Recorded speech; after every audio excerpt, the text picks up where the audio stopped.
How's it going, y'all? I keep getting asked about the limited slip differential conversion that I have in my car. So let's go ahead and get into it and do a short-term review and talk about the pros, cons, the cost, and everything else. As y'all can see, it makes a little bit of a difference laying down power through both rear wheels rather than just one. So let me go ahead and get to this spot. Let's get set up and let's dive in to this review of the limited slip differential conversion kit from Traction Concepts.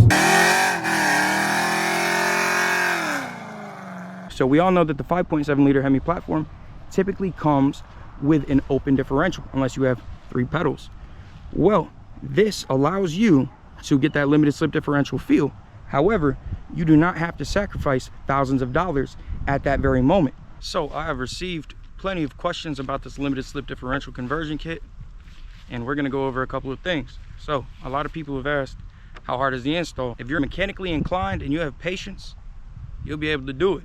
So the ring gear coming off within the actual differential, one of the tougher spots. You're going to need heat, you're going to need a lot of ugga-dugga power, and you're going to need to, well, be patient, like I said. Other than that, getting the differential out is what everybody complains about. So quite a few people will drill holes in their trunk pan to get to those 2 front bolts, and it makes it a lot easier. Or there's a handful of other people that will go and drop the whole rear cradle. What I did was take off the drive shaft, loosen all those bolts up, and as the bolts are coming out of the differential, you push the differential off of the bolts. You push it forward and then it comes down. Why you do this is because the trunk pan is in the way. Hence, some people cutting the trunk pan to be able to pull those bolts all the way out. I wasn't willing to do that, but plenty of people are.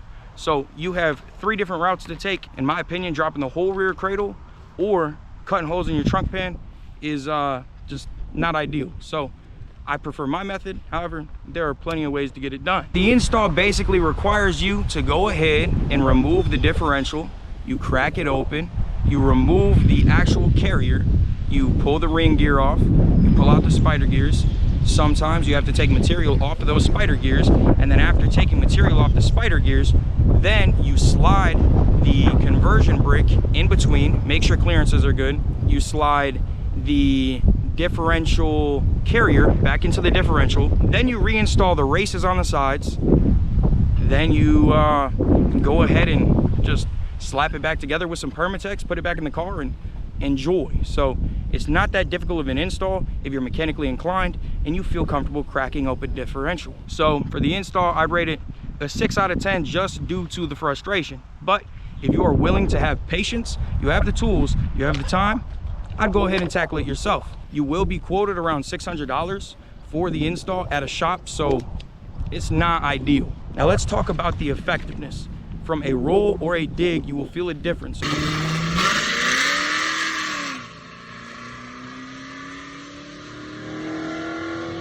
Although it retains the same gear ratio, you putting power down through 2 rear wheels rather than 1 is going to make a difference no matter what. Now, of course, that leads into the pros and cons. There are a lot of pros. So just as a quick rundown, pros, it allows you to lay down power through both rear wheels. You will launch better, you will handle better around corners. You're going to be able to accelerate out of corners a bit quicker. This is one of the most budget-friendly ways to get a limited slip differential in that vehicle. You will be able to handle the vehicle better, as it will be more predictable in all situations, whether it's low traction or not. And overall, this will completely change the vehicle to feel a lot more responsive to what you would like. However, it does not change the gear ratio, and the install is not the easiest for everybody. Some people don't have the tools, some people are not mechanically inclined. So the other con that goes hand in hand with that is the price that shops will charge you to install. If you're not doing the work yourself, it may not be the best route for you. However, it still can be a very viable route. If you are looking for a higher numerical gear or a shorter gear ratio, then of course a full-on swap is what you're looking for. However, comparing it to a full-on swap, thousands of dollars versus hundreds of dollars is a complete difference, especially when a lot of people do not have the capital to invest lots of money into a car right now. So if you're one of these guys who hits the drag strip on the weekend and you want an LSD, but you don't have $1,000 $2,000, $3,000, $4,000 to do a full new setup. And even more than that, if you want to swap to a ZF rear end, I mean, $2,000, $3,000 for the rear end, $4,000 for a drive shaft and everything else, that all adds up very, very quickly. So if you don't have the coin or capital for that, then this is the best option. You are going to lay the power down a whole lot better. You are going to grip a whole lot better. Traction improved quite a bit. However, like I said, you will retain the same gear ratio, which some people don't like the gear ratios in this car. Naturally aspirated, I don't, but once you throw boost at these cars, that keeps you in third gear running through those beams instead of hopping into fourth, which can be lazy. So there are pros, there are cons, and there's a lot going on with the setup. So for pricing, I'd give it a 7 or 8 out of 10. Is it the cheapest product in its realm? Yes, sir. $350 plus Permatex, the work, and the differential fluid is a lot different than swapping a whole rear end to this vehicle. So do what you please with that information. However, I feel this is one of the most budget-friendly ways to get a limited slip differential in that vehicle. Now, a lot of people have asked, why don't you just weld it? Well, because I take road trips in this vehicle, I cruise with my kids in this vehicle, and I would like to have a limited slip differential that allows differentiation of wheel speed during those cruises. I don't want it to chirp, skip, or anything like that. So this is a great way to have a limited slip differential and get that traction and be able to slide the vehicle as well, but not have to have something like a welded differential, which of course is not a limited slip differential, but people keep comparing them. This is a spring-loaded limited slip differential. So when torque and horsepower is applied, it will lock up. When I let off, it will allow differentiation of wheel speed, so we can go ahead and take those corners or quit sliding, whatever you want to do when you let up. So this leads us into talking about power figures and what this can handle.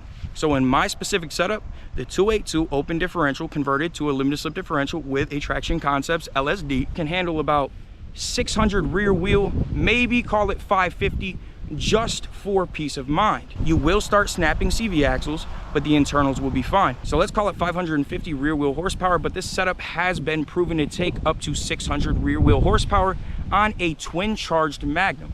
So this was on a prep surface and all. So is everybody gonna have the same results? No, of course not, especially seeing how old these vehicles are, how much abuse they have been put through and everything else. You have no idea who drove your vehicle before you, and they might have been quite the driver, if you know what I'm saying. So for the price, we're gonna go ahead and give this a 7 or 8 out of 10. It is one of the most budget-friendly ways for you to get a limited slip differential in one of these vehicles, and it actually makes a difference. You can of course always do a mini spool or weld the differential. However, the skipping and everything else is a con. Will your 5.7 liter Hemi powered vehicle launch better? It certainly will. However, it will depend entirely on the tires, how much grip you have. If you have something like mine, you'll definitely get out of the hole quicker than you previously did on these tires, but you're not hooking on those. So I will be doing a thorough review when we add more power here in a few weeks. The base tune will be loaded up and we will be hitting test and tunes. Also on top of that, we have to get a larger rear tire on here. We need a 275/40, 275/45 at the minimum, something of the sorts, because well, these 265s, no good. We're spinning right now, and I basically tell everybody that I'm just making stock power. Speaking of sliding, let's go ahead and take a look at this clip. This is the one time that I fully spun the vehicle since I did the LSD conversion kit. I usually slide corners, not in full circles, so don't mind the sloppiness. However, we will get better in time. This is just the only clip that I have to show y'all fully sliding the vehicle. So run the clip.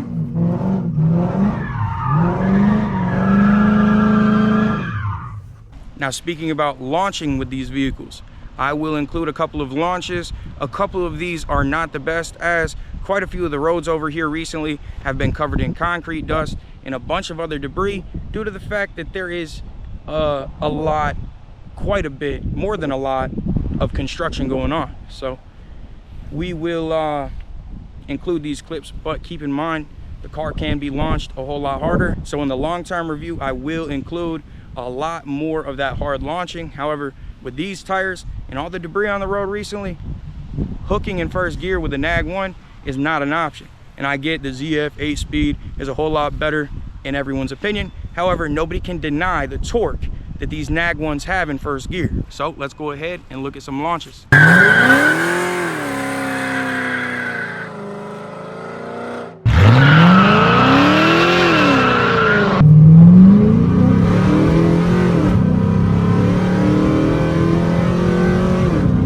Hey, there we go.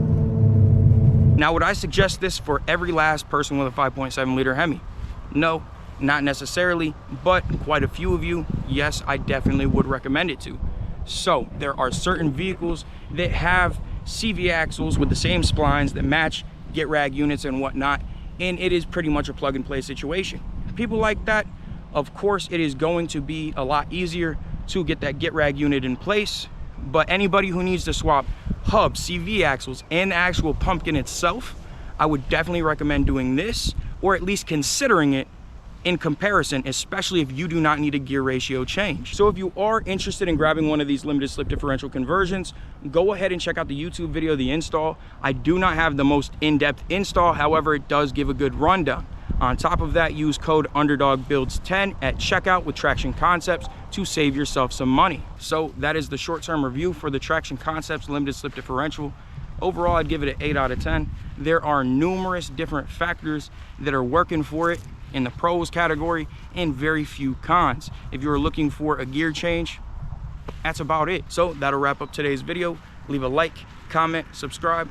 I hope you have a good day, and I'll see you in the next one.